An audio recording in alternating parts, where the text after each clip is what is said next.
It was the age of gunpowder. Napoleon led the most modern army the world had ever seen.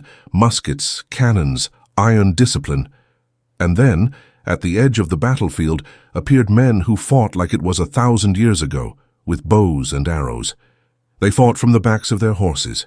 The French laughed. They would come to regret it. They called themselves the Bashkirs, a people of horsemen from the steppes of the Ural mountains, thousands of miles from Paris. For centuries they had lived on horseback. To them, the bow was not a toy. It was a part of the body.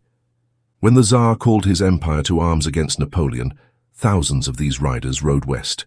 Into a world of muskets and cannons, they brought a weapon that was ancient. They looked like ghosts from a long-forgotten age.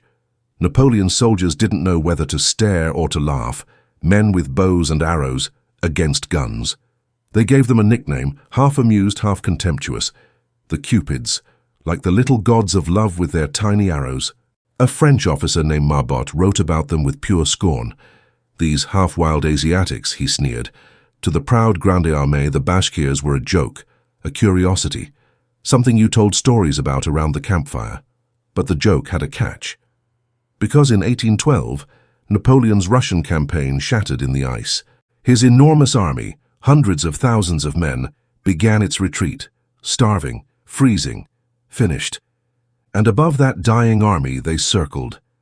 The Bashkirs were not soldiers who stood in a line. They were a swarm. They rode around the enemy for hours, rained arrows down on them, vanished and came back. But they never let go. Day and night they hunted the exhausted French, like wasps you cannot shake off. In 1813, at the Battle of Leipzig, the largest battle of the entire war, they were there again. Remember Marbot, the officer who had laughed? In the middle of the chaos, a Bashkir arrow struck him. It buried itself in his leg. The man who had declared these archers ridiculous now carried their mark in his own flesh. The arrows hit their target, but these men were more than warriors. In Weimar, they met the greatest poet of their time, Goethe. The old man was fascinated, and one Bashkir leader gave him something precious, his own bow and arrows. Years later, Goethe still proudly showed this gift to his guests. Two worlds had touched just for a moment. And then came March 1814. Napoleon's empire collapsed. The Allies marched on his capital, and with them rode the Bashkirs. The very same Cupids that all of France had laughed at now rode through the gates of Paris. In the heart of the empire they raised their tents. The Parisians couldn't believe their eyes. Riders from the Ural with bows and arrows camped in the shadow of Notre Dame. The Bashkirs did not win the war with their bows. Muskets were stronger. In the end, they knew it too. But men everyone had taken for a joke ended up riding through the capital of the most powerful man in Europe.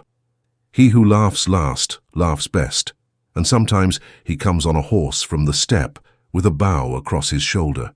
If you enjoyed this forgotten story, subscribe for more.